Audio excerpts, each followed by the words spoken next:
За сайн байцгаана уу? Сайн байцгаана уу?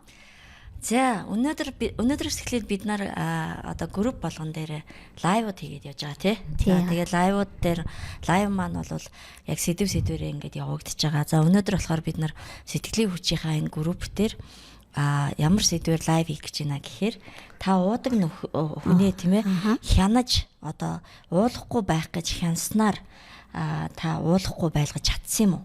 Хариулахгүй байж чадсан уу тий гэдэг талаар манай ментор урнаагч за сэтгэл зүйч Гана миний би ингээд хийх гэж байна. За тэгэхээр одоо энэ лайвыг сонирхож хүлээж исэн хүмүүс байгаа бол тий манай одоо энэ лайвын доор танаас одоо асуулт асуумаар байна тий. За та ер нь архины давхар одоо архины уудаг хүнээ яаж хянаж ирсэн бэ?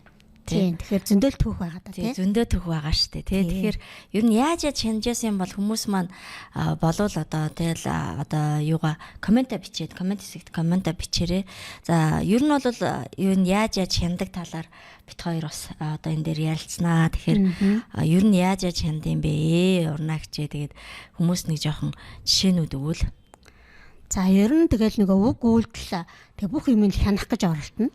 Тэснэр уулахгүй яаж чадна гэж өөртөө итгэдэг байгаа байхгүй юу. Тэгээ хэлэхдээ болохоор за дахиад битгий уучаараа гэж хэлэхээр уухгүй гэж итгэж байгаа байхгүй юу. Гэтэл тэр хүн маань одоо энийг ингээд төлөвлөж чадах болоо. За ер нь тэгээ ажлаа тараад ерөөсөө ийш тийш явахгүй шууд хүрээд ирээрээ гэж ингэж даалгавар өгдөг тий. Яг. За тэгээд жоох удах юм бол хаана явна гэл ингээл тийм. Ерөөсөө нэг уучих үедээ гэдэг айцаас болоод нөгөө төгшөр санаа зовлтоос ерөөсөө болсон учраас нөгөө хаана явааг нь мэдэх гээд за одоо нэг архиугааг байна гэдгийг мэдэх санаатай хаана явна гэж асуугаад байдаг тий. За тэгээд айгүй бол за чи тийшээ битгий яваараа дэлгүүрлөө юм уу? Одоо тий тэр уудаг найзраа битгий яваараа. Ийм гоё хэлэхгүй тий гэхдээ. Тийм шүү дээ. За тэгээд битгий нэг тэрнтэй нийлээ явчаараа чи. Тий. Битгий гिचээрээ ядаргаатай ингээл тий уурж уцаарсан байж. Өглөөс эрэнгүүд нь ажилд нь гарахт нь тэгээд нөгөө тий одоо ханигаа болол тий нөгөө урд өдрөм жоохон асуудалтай байсан бол тэгээ битгий дахиад уурчаараа чи. Айгу ширүү хэлсэн шүү дээ тий. Тийм тэгэл тэгээ таарж ороод тэгээ шууд наашаа ирнэ штэ. Нэг захирын тушаасан тий генерал шиг тий. За тэгээ хаана явна гэдэг чинь нөгөө одоо хаана явна бэ гэдэг нөгөө мөрдөгч шиг тий. Араас нь тэгэл нөгөө нэг сэтгэл нь одоо ингээд нөгөө хитрхийх нөгөө төсөөлөлтөд итгэцэн байдаг. Эсвэл яг үнэн за тиймэрхүү тохиолдлууд байдаг учраас ингээд нөгөө мөрдөөд байдаг тий. За тэгээд одоо би тэрлээ явах гэж үгүй битээ тийшээ яваа гэх. Яг үнэн тий. Ерөөсөө нэг жоохон хөвчгөл тий. Яг нөгөө нэг өөр ажиллаар явах байсан ч гэсэн тий битээ яв гэдэг тий. Тий одоо нөгөө айц ямар нэгэн тий өөр санаа зовлт байна тий. Тий хөөцөлдөх гээд ахчил битээ яв. Гэхдээ хамгийн гол нөгөө хүн чинь өөрийн гэсэн одоо нөгөө шийдвэр гаргадаг эрхтэй хүн байгаа шүү. Тэгэхээр тэрийг одоо тэгээд хичнээн одоо бид зааж одоо зааварсан ч гэсэн тухайн хүсгэл юм болоо тэгээд хаашаа ч хамаагүй. Тийм шүү дээ. Юу ч хамаагүй. Тэр бол одоо хичнээн энэ хүсэл нь бидний хувьд одоо уулахгүй байх гэсэн хүсэл байвч гэсэн тэр хүн өөрөө юуг шийднэ гэдгийг өөрөө сонгох хэрэгтэй байдаг. Тэгэхээр өөрөө хитрхи хийндээ ингээд зориулснаасаа болоод сүулдэ хүсэл биелэхгүй болохоор уралдаг ш тий. Тэгвэл нөгөө хүн чинь уучлаа. Тэгээл хямраад эхэлдэг тий. Яг үнэ тий. Тэгээ бас нөгөө хамт уудаг найз нөхөд хамаатан садан ах дүүст нь ингээд бүр хуурайгсан тавьдаг тий. Тийм тэгээ маа нөхөр болохоор үгүй чи би ч одоо тийм амьдралыг тулгарсан байгаа шүү дээ. Гэхдээ чи миний амрууд цутгаж хийхгүй бол тэр хүмүүсийг загнаад хэрэггүй гэж хэлдэг байхгүй юу? Тэгэхээр би ингээл за манайх руу нөгөөдг нь ирж яах юм уу? Эсвэл одоо тэр найз нь уцаараа ярих ч юм уу? Эсвэл одоо ингээд хамт яваа харагдах юм бол шууд л одоо салгах гал чи яах гэж ирсэн гэх нөгөө үнийн загнаал тий. Тэгэл нөгөө найз нөхдийн зүгээр гэсэн нэг чийл уруу татлаа гэл ингээд нэг жоохон хөвгт явж байгаа юм шиг. Уг нь бол тэр хүн нас үед хүрсэн хүн байгаа байхгүй. Яг л одоо манай нөхрийн хэлдгэр бол амд нь юм хийхгүй бол тэр бусдыг буруутгах хэрэггүй байгаа боловч одоо яг хоо нөгөө уудаг хүмүүс нийлэхээр тэгэл би нэг уруу татдаг гэл тэгээд байгаа шүү дээ. Гэхдээ хувь хүн өөрөө шийдвэр гаргацсан тохиолдолд бол уруу татлаханд орохгүй байх нь тэр хүний асуудал байхгүй юу? Тэр хүний асуудал байгаа даа. Хүчээр тэр чинь тэгтэл одоо найс нөхдөд нь бол мөнгөний дайсан байдаг. За тэгээ уудаг тэр нөгөө хамаатан садны хүнд нь дандаа буруутгаж дургуутсч тэгэл одоо танаас болоод танараас болоод ингээ зүгээр явж байсан хүн арх болсон гэл ингээл нөгөө бухимдлаа гаргаад элдвэр хэлнэ. тий. Тийм тий. Тэгээд уурандаа юу ч хамаагүй хэлдэг. Тэгээд тухайн үед уурандаа юу хэлж байгааг мэддэггүй шүү дээ тий. Тий. Илтгэл Ингээд нөгөө нэг сотон хүн архиугаад агсан тавьдаг бол эхнэр болоод эрүүлэр л агсан тавьдаг шүү дээ. Нөгөө маш олон удаагийн хэцүү байдлаас болоод тэр байдлыг амсахгүй тулд л одоо өөрийнхөө чадлагын ирээр хичээгээд байгаа байхгүй юу? Гэтэл энэ маань тухайн хүн өөрөө шийдвэр гаргаж иж одоо энэ асуудал болтгоо байтал одоо нөлөөлөх гэж л оролдоод байгаа юм л да. Хөөрхийлтэл аргалтай энэ бол олон жил энэ аргыг би бол 23 жил хийсэн хүн байгаа. За нөгөө талаар бас нөгөө нэг хаана очдог, хинтээ уулздаг тий. Хизээ яг хідэн цагт одоо жишээлбэл орой үйл тэнд байдаг юм да. Өдөр бол тийшээ очичдаг юм да. Тэрнтэй л яг ууж байгаа бах та гэл ингээл мөрдөөл мөшгөөл идэг тий. Тэгээ энэ л газар байгаа бах та гэл араас нь байнгын нэг юм одоо юу гэдгийг сэргийлхийн дээр үе сэргийлхийн мөрдөн байцаагч шиг тий. Одоо цагдаа шиг л эргүүл шиг л тий. Эргүүл шиг л ардаас нь байнга явж идэг тий. Тэгээд энэ болохоор тухайн хүний одоо өөрийн гаргах шийдвэрийг аль болохоор тэр хүнийг архиулахгүй байх юмсан гэж өөрөө олол архиулахгүй байж чадна гэж бүр дүрдээ итгэждэг л тээ. Харин ямар сандаа л одоо урд нь байгаа архийг баг уулах гал одоо өөрөө хүртэл авч ууж хүртэл үзчихээ л та. Тэгээд ер нь бол тэр нөгөө мөрдөж мөшгдөг чи ер нь одоо нэг бүр гарамга тагнуулт шиг болчихдог шүү дээ. Тэгээд бараг л одоо тий мөнгө төгрөг нь хаана байгааг нь ч мэддэг тий. Нөгөөх нь хичнээн нуусан ч олоод авчдаг. Архиа хичнээн нуусан ч яаж иж байгаа л олоод асгадаг. Гэвч энэ одоо аргууд маань ерөөсөө тухайн хүн өөрөө шийдэггүй тохиолдолд бид хичнээн их тэрийг одоо хийгээд үлдээд хийд имэл одоо тий бидний зүгээс зориулсан зориулалт гэд ямар ч хэрэггүй нурж унахаар өөртөө хамгийн сүлд нь айгүй. Яг үнэн. Санаагаар ундаг.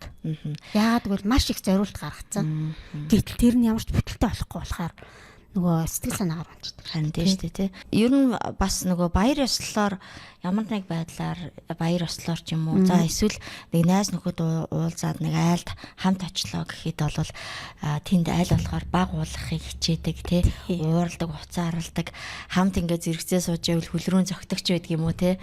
Янз бүрээр одоо битгий уу гэж хоригддог, дохио зангаагаар хилдэг, дуудаж гаргаж ирж байгаа дууралдаг ч юм уу тий. Найз нөхдийнхээ хажууд биш. Ингээд янз бүрийн байдлаар болиулах гэж оролдоод байдгаа. Гэтэ энд нэг зүйл одоо за бит хоёр ингээд та бүхнээсээ түрүү асуусан те та яг уудаг хүнээ маш их хяндаг те хянах гэж оролддог. За энэ дээр яагаад оролддог гэж хэлээд байна гэхээр үнэхээр таны хянснаар нөгөө уудаг хүн маань ууха болцсон юм уу гэдэг л байгаад байна те. Ууха болсон юм уу? Үр дүн гарсан юм уу гэдэг те. Ер нь бол баг гардгүй шүү дээ. Яг хөө зүгээр ингээд нөгөө эхний үед бол нөгөө жоохон одоо гүнзгий ороогүй үед бол нэг жоохон тэгж дүр эсэгдэг. Нөгөө одоо өгөнд нь орж байгаа юм шиг тий. Дүр эсэгдэг. За сүүлдээ цайраад ирэхээр ер нь тэгээд эсэргүүцэж эхэлнэ, хоорондоо хэрэлдэж эхэлнэ тий. За тэгээд бүр ямар ч үр дүнгүй болж эхэлдэг шүү дээ тий.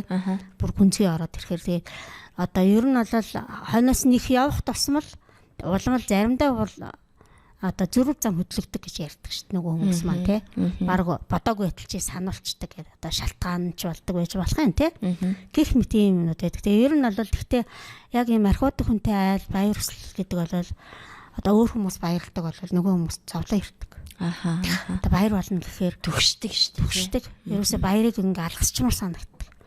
Тэгээд нөгөө айлд очих юм бол одоо уучих л гэсэн санаа төвшөлтөй очиж шүү дээ. Тэгээд нөгөө уулахгүй тулд харцаараа нэг үзэн, хэлж нэг үзэн тий. Тэгээд одоо бүр тэгэл болохоо яхаар тэгэл уурлал бохомдоод одоо хүмүүсийн хажууд хэрэлдэхгүй бодно. За тэгээ бүр сүлдээ болохоо байвал тэгэл одоо орхиод явах ч юм уу тэгээ болохгүй бол чирээд гарна шүү дээ. Яг үнэ тий. Мэдээж айлд орхиод явна гэж байхгүй. Гэх мэт ингээд баяр хөслөл гэдэг бол ялангуяа маш хэцүү байдаг л да. Үнээр архиуддаг хүнтэй хамт одоо баяр хөслөл болно гэдэг бол бараг л энэ та шаналгаа үүсдэг байхгүй юу. Ерөөсөө хүмүүс баяр болно гэж баярлдаг байхад харин баяр болно гэдэг бол бараг л одоо там шиг санагддаг. Одоо маш их уудаг болсон үед бол маш хэцүү шүү дээ энэ бол. Гэхдээ энийг одоо хичнээн хянах гээд энэ болохоор тэр хүний ухамсарын асуудал байдаг учраас ямар ч хяналт бол үр дүн байгаа. Яг үнэ. Магадгүй бүр эсэргээр одоо үр дагуулдаг тий. Жишээлбэл за хянахыг оролцсноор нөгөө уудаг хүнтэйгээ улам харилцаа бүр норж идэг. Харилцаа дахиж барьж байгуулагдахгүй төвшөнд баг очиж идэг. Бие бинийгээ үзен ядах тий. Одоо хараах цөхөх байдаг юм уу? Ингээ уур гомдол, бухимдал, сэтгэлийн төвшөр улам нэмэгддэг. Ер нь бол альва зүйлийг нэг сөргөөр хараад нэг жоохон ч гэсэн тэр хүнд ингээд нэг сайн зүйл байсан ч тэрийг олж харж чадхаа ячдаг шүү дээ. Тэгээ нэг сайн зүйлийг ингэж дэмжиж урамшуулахын оронд за яасан гэл ингээд нэг хардаад архиал уух гэж байна уу гэл ингээд бүх юм тэгж одоо юунд агаагүй үед нь одоо тий за магадгүй 60 70% 80% байсан байлаа гэд нэг 10 20 30% нь өгөө тийм бодоогүй үед нөгөө бүх зүйлийг сөрөг харах тийм нөгөө харц дээрээ өнцөг дээрээ тавьсан байдаг учраас тэрнээс болоод нөгөө хоорондын харилцаа мууддаг шүү дээ. Яг үнэ. Хоорондоо итгэлцэл байхгүй болдог. Дандаа л чи намайг тий ингээ унгааж идэг. Дандаа намайг доош нь хийж идэг гэх нөгөөдг нь тэгдэг. Нөгөөдг нь дандаа л чи намайг зовоож идэг. Нэг 50 байх өдөр байна уу гэж ингээ. Тэгэхээр энэ хоёр талаас нөгөө эсрэг цэмэгтэй хүмүүс л ингээл би нэгэ түлхээд байна л гэсэн.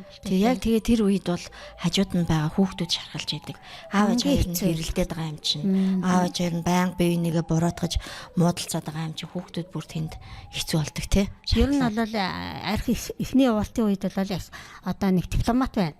Тэгээ сүүлдээ гүнзгийрээд ирэхээр бүр сүүлдээ бие барьж чадхаагаад нөгөөдг нь аль нь бие барьж чадхаагаад за тэгээ хүүхдүүдийн хажууд бол дандаа аимшиг юм үзүүлдэг. Тэ одоо бие нэг заримдаа нөгөө хэрүүл давж гарах гад маш мохоо байдлыг үзүүлдэг. Тэгээ энэ нь тэр хүүхдүүдэд айгүй хэцүү дүр зургуудыг сэтгэлд нь тэлгэж явуулдаг. Тэгэхээр байнга айцтай, санаа зовлттой, төгшүүртэй бас л баяр гэдгийг одоо хүүхдүүд бол архины амралтай айлын хүүхдүүд бол баяр бити болосоо л гэж боддог гэж ярьдаг л да. За яг үнэ тий. За бид хоёр одоо нөгөө хянснаар үр дүн байхгүй бол ямар үр дагуулдгийг гэдгийг бас яриад байгаа тий. За тэгээ мөн бас нөгөө ер нь бол архиудаг хүнтэй хамт амьдардаг гэр бүлийн гишүүд бол ажлаа тайван хийж чадхаа болчдөг шүү дээ. Байнга нөгөө хүнээ хянахыг оролдож нөгөө хүнээ уулахгүй байхын төлөө бүх цаг заваа зориулж хизээ хуучих бол хаана уучих бол одоо ууцсан болоо яагаа уул гэдэг дээр санаа зовж идэг учраас ажлаа тайван хийж чадахгүй байгаад идэг тий. Яагаад ч чадахгүй. Би махад бол ажил дээр аваад байгаа. Ухаан санаа бол тэр хүний эргэн тойронд л яваад байгаа байхгүй юу. За одоо нөгөөд чи яаж байгаа бол гэхээр ухаан санаа бол бүр тэр ажлын орчноос тэнцсэн. Тэгэд нөхрийн ойр хавьд юу болж байгаа бол тэгээ гэр оронд юу болж байгаа бол бахан хүн амтан дагуулж орж ирээ арх ууцсан болоо эсвэл нөгөө мөнгө төгрөгөө өрцөн болоо ажиллаа хийж чадчих байгаа болоо гэх мэтэр ерөөсөө оюун ухаан болвол тэр нөгөө ажлаас хол байхаар ажлын бүтээмж юм уу байна. Сэтгэл байнга одоо ингээд төгшүүртэй. Тэгээ нөгөө талаараас нөгөө нөхрийнхээ араас байнгын санаа зовоол тий. За нөхөр болон өөр уудаг хүнтэй хамт амьдардаг хүмүүс бол уудаг хүнийхээ араас байнга санаа зовоод хамаг цаг заваа зарцуулж идэг. Тийшээ зориулж идэг. Өөрийнхөө зориг, өөрийнхөө хүсэл мөрөөдлийг бүр байхгүй болгож аалцдаг тий. Өөрийгөө гээдэг. Харин зориг нь юунд болдог вэ гэхээр уудаг хүнээ уулахгүй байхын төлөө амьдралаа зориулчихсан байдаг. 3 жил, 5 жил, 10 жил зориулчихсан байдаг шүү дээ. Тэгээ ер нь 20 30 жил зориулдаг. Яагаад гэвэл энийг эртхэн мэдээд би бол хянах гэснээрээ би бол энийг өөрчилж чадахгүй юм байна гэдгийг эрт мэдэх тусмаа хувь хүнд айгүй хэрэгтэй байдаг. Тэгэхээр миний хувьд болохоор 23 жил хөөцөлдөж хөөцөлж хагаад одоос 20 жилийн өмнөөс би бол хянаж чадахгүй юм байна. Харин би өөрөө дээр анхаарах хэрэгтэй юм байна. Харилцаагаа айл болох эерэг талаас нь харах юм байна гэдэг үнцгтэр тавьж ингээ өөрчлөгдөх алхмыг өөрөөсөө хийсэн байгаа л да. Тэгэхээр 23 жил хөөцөлтөөд ямар ч үр дүн өрөөгөө бүр ингээд намд чигцсэн байхгүй манайх бол.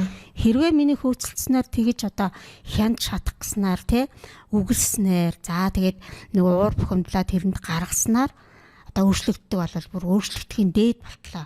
23 жил боллоо штэ. Гээд бүр аргаан байгаад за энэ бол биш юм байна гэдгийг одоо өөрөө амьдралын туршлагаараа хараад миний бодлохоор за энийг өөрчлөе гэдэг ингээ өөрчилж эхэлснээрээ хяналтаа одоо баг багаар багасгасан шууд бол багасгаж чадахгүй шүү дээ. За хянах гал ингээ өөрөө ирэхгүй нөгөө автоматар нөгөө бий болцсон нөгөө зан чинь нөгөөтг чи яаж байгаа л гэл өөрөө ирэхгүй тарих татлагын дотор автоматар нөгөө хянсан үгээ хэлчих гээл тий өгүүлбэрээ одоо өглөлтөө хийчих гээл за тэгэл уурлаж бухимдчих гэдсэн бол энэ зүйл дээрээ ингээд өөрийгөө өөрчилж эхлэх юм бол энэ маань ингээд За өөрийгөө өөрчлөх рүү уран агч маань яваад халиад орчихлоо. Тэгтээ. За тэгэхээр ер нь нэг гих мэтчлэн ийм нөгөө олон асуудал байгаа. За бас нэг харамсалтай зүйл нь болохоор яах вэ гэхээр нөгөө арх уудаггүй хүн маань арх уудаг хүнтэйгээ адилхан зан авиртай болж эхэлдэг тий. За уудаг хүн маань бол нөгөө сохтуудаа элдвээ ааш гаргаж ахсан сохтуу тавьдаг бол харин уудаггүй хүн маань зэрэгцээд бас яг нөгөө сохтуу хүн шигээ яг элдвээ ааш авир хараал хилэндээ сүулдэ баг хоорондоо зодтолдог болно тийм ээ. Төвчээр алдан зөвхрөн за алалцаад үгүй гэдэг байдал руу бас зарим нь орж эхэлдэг тий.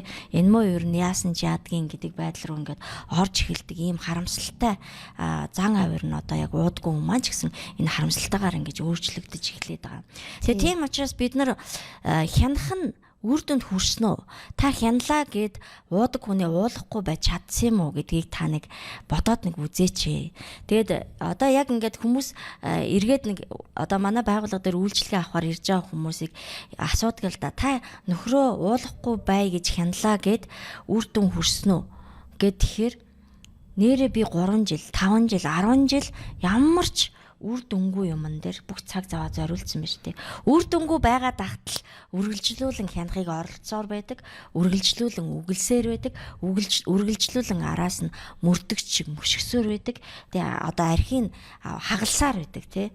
За өнөөдөр нэг шил арх хагаллаа гэд тэр хүн маань яг ууха болчихсон юм уу тийм ээ. Харин энэ дээр ер нь цаашдаа ямар арга хэмжээ авах ёстой юм болоо. Магадгүй та нар одоо бид хоёрын лайвыг сонсоод нэрээ би яаж хяндаг вэ гэдгийг хүмүүс бодож эхэлж байгаа ах. Тийм шүү дээ. Би яаж хяндгийг вэ? Тэгээ энэ хяналт маань үр дүнд хүрсэн юм уу гэдэг. Тэгээ гэтэл яг үнэхээр яг хангалттай зарим хүмүүсийн хувьд нэг баг зэргийн үр дүн харчаад үр дүнд хүрсэн гэдэг. Гэтэл үнэхээр хангалттай нөгөө хүн маань би өөрөө энэ дээрээ эдгэрэх хэрэгтэй юм байна. Өөрчлөгдөх хэрэгтэй юм байна гэдгээ ойлгохтлоо үр дүнд хүрж огт чаддаггүй. Тийм дүүрсэн л байдал байна л да. Тэгээд ер нь бол хамгийн гол нөгөө хянаад байгаа, өглөөд байгаа, өөрийн мэдлэгөө бүхэн талаасаа болоод ууртаа болоод одоо арын шин зан чанарын хувьд өөрөө л байгаа ш. Тэрийг өөрөө мэдэхгүй. Өөрөө бол ер нь бол би ингэж хянснараа үлснээрээ өглөх гэдгийг олол тухайн хүмүүс одоо ухааруулж хэлж гэн гэж ойлгодог тийм. Миний ингэж ухааруулж хэлж байгаа үгийг яагаад ойлгохгүй юм бэ? Гайхаад байдаг. Тэгсэн ингээл дахин хэлээд байдаг. Тэгээд дахиж хэлээд байдаг. Банк хянаад байдаг. Хамгийн гол нь тэрэнд нь хамаг ирч хүчин явдаг. Өөрийнхөө одоо зам байдлыг алддаг. Тэгээд эцэст нь өөрийгөө гээцсэн байдаг. Амьдрал нь ч одоо доошоо унтсан байдаг. Хамгийн харамсалтай зүйл нь хүүхдүүд нь хохирогч болоо үлдсэн байдаг. Яг үнэ тийм энэ хамгийн одоо хүүхдүүд жоохон том болоод ингээд том болсон хүүхдүүд хилдэг л дээ. Ер нь бол аав архиугаад одоо ингээд архиуцсан хүн одоо аргагүй хэд ээж бол одоо эрүүл ээжэж бүр галзуу хүн шиг болчихдаг штеп. Гэт тэ заримдаа нөгөө ээж бол тэ нөгөө аавд гаргаж чадаагүй ураа хүүхдтэй гаргадаг. Тэгэхээр энэ нөгөө их хянах гэж их одоо тэр хүнийг ухааруулах гэж өгөлсөн. За тэгээд нөгөө бухимдлаа уураар илэрхийлсэн энэ байдлууд маань эцэст нь ингээд гэр бүлийг өөрийг нь тэ нөхрийг нь ч гэсэн одоо энэ дээр энэгээр хянуулснараа өглөөснээрээ за тэгээд өөрийнх нь эсрэг ингээ уурлаж илдээ янз юм байдал гаргаснараа тэр хүн бол нэг ухаарж ойлгох нь бага байдаг. Тийм яг үнэ тийм. За тэгвэл хүмүүс энэ лайваас багч гисэндээ за би нэрээ яаж хяндаг болоо, би нэрээ яадаг вүлээ, би хэдэн жил ингээд хянах гэж оролдоод хэдэн жилийн өнгөрөөчвөө гэж бодож эхэлж байгаа бах тий. За тэгвэл одоо яах вэ гэдэг маш энгийн нэг 2 3 алхам хэлж өгье тийм ээ. За одоо яах юм? За би хяндгаа харчлаа. Хянаж байгаа байдал нь тэр хүнийг болиулах гэж оролдож байгаа байдал нь үр дүнгүй юм байна гэдгээ мэдчихлээ. Тэгвэл одоо яах вэ? Хамгийн гол нь нөгөө би нөхрийгөө өөрчлөх хүчгүй юм аа гэдэг. Энэ болохоор миний хувь хүнээ да өгч болоо хязгаарлагдмал юм байна. Би бол би хүнийг бол өөрчлөх хүчгүй юм байна. Ааха. За нөхөр нь архиудаг бол тий. Нөхөр нь архиудаг бол эхнэр нь архиудаг бол нөхөр нь тэгж бодох нь штэ. Хүнийг өөрчлөн гэдэг бол тийм боломжгүй. Харин тухайн хүн өөрөө нөгөө хүлээн зөвшөөрсний дараа л тэр хүн өөрчлөгдөж штэ. Харин би өөрийгөө өөрчлөх боломжтой байдаг. Би энэ нөгөө хянах гээд байгаа хандлага, уурлаад байгаа энэ зам байдлынхаа өөрчлөлтөн дээрээ өглөөд байгаа ингээ үр дүнгүй болоод байгаа энэ зүйлийгээ одоо өөрчлөх юм бол тэр их зүйл зориулж байгаа эрч энергийг өөр зүйлд өөрийгөө хөгжүүлэхэд, өөрийгөө олж авахад тий. За амьдралаа одоо эрүүл хэв маяг руу оруулахад энэ эрч хүчигээ зориулах. Ийм шийдвэрийг гаргах сонголт нь бол надад л. Яг үнэн тий. За хэрвээ таны одоо магадгүй ойр дорны хэн нэгэн за магадгүй зарим хүний нөхөр нь уудаг гэж болно. Зарим хүний эхнэр нь уудаг гэж болно. Эсвэл таны хүү тий. За эсвэл таны аав ээж хинэнч уудаг байж болно. Гэхдээ та тэр хүнийг өөрчлөх гэж оролдох хяналтаа яг одооноос зогсоож эхлэх нь чухал байна. Тэгээ тэр зогсоож эхлэхийн тулд хамгийн түрүүнд уудаг хүнээ би өөрчилж чадахгүй гэдэг хүлээн зөвшөөрөлтөөс эхэлж байгаа юм. Би өөрчилж чадахгүй байна гэдэг хүлээн зөвшөөрөлтөөс эхлээд байгаа. За тийм учраас бид нар нөгөө арх уудаг хүнтэй хамт амьдардаг гэр бүлийн гишүүд маань энэ давхар хамаарлын сэтгэл зүйн эрүүл биш байдал дээрээ тусламж аваач гэдгийг уриалаад байгаа шүү дээ тийм. За хоёрдугаарт нь ерөөсөө сая урнаагч маань нэг хамтдгаад хэлжлээ л дээ. Тэр хүн рүү зориулаад байгаа цаг зав тийм ээ. Тэр хүн рүү зориулаад байгаа тэр үйлдэл за тэр одоо үгэлж байгаа хандлага за эрч хүч юу гэдгийг бүх зүйлээ одоо өөр дээрээ төвлөрүүл. Та өөрийнхөө давхар хамаарлаас эдгэрхтэр төвлөрүүлээ. Одоо нөгөө уудаг хүнээ бүх юмыг нэгжээд мэдчихлээ. Хаана ууд яад гэдгийг да тий хинтээ уудгийг яаж уулахыг боловлох гэж оролдох уу гэд бүх юмыг нэгжээд мэдчихдэг бол одоо энэ нэгжилгээ өөрлөгөө чиглүүл. Миний яг юу болохгүй болчиход байна. Би ямар сэтгэл зүйн байдал дээр тусламж авах хэрэгтэй юм. Би урам хугарсан байна уу, зүхэрсэн байна уу тий. За заримдаа ер нь уудаг хүн рүүгээ анхаарал хандуулсан хүн уудаг хүнээсээ бусад эргэн тойрныхоо гэр бүлийн гишүүдийг бүр орхигдуулсан байдаг. Өөрийгөө орхигдуулахаас гадна бусад гэр бүлийн гишүүддээ юу болж байгаа вэ гэдгийг одоо бүр анзаарах сөхөөг болчихсон байдаг. Гэтэл заримдаа бусад гэр бүлийн гишүүд ч гэсэндээ одоо ямар нэгэн асуудалд орчихсон тийм ээ тэрийгэ даван тулж чадахгүй байдал хүрчихсэн тохиолдол байгаа даа. Тэгэхээр та өөрлөгөө анхаарлаа хандуулж өөрлөгөө гэрлээ тусгана гэдэг маань та сэтгэл зүйн байдал чинь хүчтэй эрүүл болж эхэлдэг. За хүчтэй эрүүл болсон тохиолдолд бусад таны эргэн тойронд байгаа бусад гэр бүлийн гишүүд болон бусад нөхцөл байдал ямар байгаа вэ гэдгийг эрүүл ухаанаар харж эхэлдэг юм аа. Тийм учраас та өөрийгөө нэгжиж эхэл, өөрийнхөө одоо нөгөө уудаг хүн лүгөө тусгаж байгаа гэрлээ болоод өөрлөгөө тэр гэрлийг тусгаад бүх зүйлээ шинжиж өөр дээрээ ажиллаж эхлээрээ хоёрдугаарт нь. Тийм одоо альва нөгөө бодит байдлыг үнэлсэгдэх байгаа байхгүй юу? Бодит байдал яг бодитоор одоо ямар байгаа юм бэ гэдгийг олохын тулд өөрийгөө эхлээд өөрийгөө таньж мэднэ. Өөрийгөө таньж мэднэ гэж юу яриад байгаа юм гэвэл ингээ нэлээд одоо ингээд өөрийгөө гээцсэн байдаг байхгүй юу. За анх одоо гэр бүл болохдоо ямар хүн байсан бэлээ, би юу хүсэж мөрөөддөг байсан бэлээ, юунд дуртай яахаар би баярлалаа ч мэдгүй явчихдаг штэ. Нөгөө энийхээ ч мартцсан. Байнгын л одоо энэ сэтгэлийн шаналгаа зовлонтой явсаар агаад ингээ өөрийгөө гээцсэн. Дээр нь эргэн тойрны одоо магадгүй хамт амьдарч байгаа хүүхдүүдтэй те. За магадгүй ээж аав нь хамт байдаг юм уу. Тэр бүхнийг ерөөсөө анзаарахгүй ганц л одоо зориг тавьсан. Тэр нь зэрэглээ шиг хязгаарч баригддаг. Яг үнэ тий. Тэгвэл тэрэн зориулж байгаа эрч хүчээ өөрийгөө олоход болон эргэн тойрныхоо хүмүүстэйгээ эрүүл харилцах юм зүйл рүү орж энд одоо чиглүүлнэ гэсэн үг тийм яг үнэ. Заримдаа ингээд бид нар яг энэ талаар лайв юм уу видео бичлэг тавингууд зарим эмэгтэйчүүд энэ хүн чинь надаас болоод архинд орсон юм уу би уулгадаг болгоцсон юм уу гэд ингээд уурлаад байдаг. Тэгээ бид хоёр болон манай байгууллага та уулгадаг болцсон гэж огт хэлээгүй. Харин аль хэдийн таны хажууд хэн нэгэн уугаад тэр ууж байгаа байдлаас нь болоод эргэн тойрныхоо хүмүүсийг одоо сэтгэл зүйн байдал нь эрүүл биш болоход нөлөөлсөн байдаг. Тэгээд тэр эрүүл биш байдлаасаа болоод эргээд нөгөө уудаг хүндээ үзүүлж байгаа хариу үйлдэлүүд маань эрүүл биш байдаг болчихсон байдаг. Тэгэхээр яг бид нар тэрэн дээр л туслах гэдэг. Та аль хэдийн ямар нэгэн одоо сөрөг нөлөөнд ороод хин нэгнээс давхар хамаарад таны сэтгэл зүйн байдал эрүүл биш болчиход байна. Тэгэхээр одоо та сэтгэл зүйн байдлаа эрүүл болгох дээр өөрөө өөрлөгөө анхаараач гэж хүсэж байгаа. За 3 дугаарт нь гэвэл за одоо тэгвэл би нөхрөө юм уу эсвэл уудаг хүнээ өөрчилж чадахгүй байна гэдгийг хүлээн зөвшөөрлөө. 2 дугаарт нь өөрлөгөө гэрлээ тусгая гэж оролдлоо. За энэ дээр яах вэ гэхээр мэдээж хэрэг мэрэгжлийн хүмүүсийн тусламж танд хэрэгтэй байгаа даа чиглүүлэг мэрэгжлийн хүмүүсийн хөтөл таныг яг одоо энэ эдгэрэл чинь ялангуяа архины хамаарал болон давхар хамаарал дээр эдгэрэл маань үйл явцтай байгаа штэ. Тийм. Тэгэхээр эн чинь нэг юм одоо гоё лекц юм уу, гоё мэдлэг олоод шууд өөрчлөгдөж байдаг зүйл биш. Харин энийг яг мэрэгжлийн сэтгэл зүйч юм уу, за коуч болон тэ одоо хөтөчтэй цуг цаашаа чиглүүлэг аваад явах нь маш чухал байгаа. За тэгэхээр та яг таны амьдрал яг энэ асуудал байгаа бол та манай байгууллага руу хандаарай тий. За бид нэр таныг дэмжиж ажиллахад оролцоотой байна. Тэгээ бид энэ чиглүүлгээс гадна яг адилхан асуудалтай хүмүүс хамт оролцдог. Бие бинийгээ тэр нөгөө бүлэг дотроо ярилцахаар бие бинийгээ толддог байгаа тий. Тэгээд би ганцаараа биш юм байна. Яг адилхан асуудалтай юм хүмүүс байна. Гэ би энэсээ дэмжлэг авдаг байгаа. Тэгэхээр манай энэ байгууллага дээр болохоор та бол ерөөсө буруугүй. Харин тэгээд таныг хизээч буруутгаж яллахгүй, засаж залруулах гэхгүй, харин зүгээр таныг эрүүл амьдралын хэв маяг руу одоо чиглүүлж хөтэлдэг. Тэгээ хамтдаа энэ хүмүүс идэрдэг тий. Адилхан асуудалтай маш олон хүмүүс байгаа боловч амьдралынхаа энэ асуудлыг нуугаад идэг. Гэтэл одоо энэ нуулаагаа идгэлдэг байхгүй. Харин яг мэрэгжлийн туслалцаа авах газар ижлэгэн асуудалтай хүмүүс бүлгээр суужгаад энэ асуудал дээр ярилцаад илүү их чиглүүлэг аваад ингээ хамтдаа идэрдэг байгаа.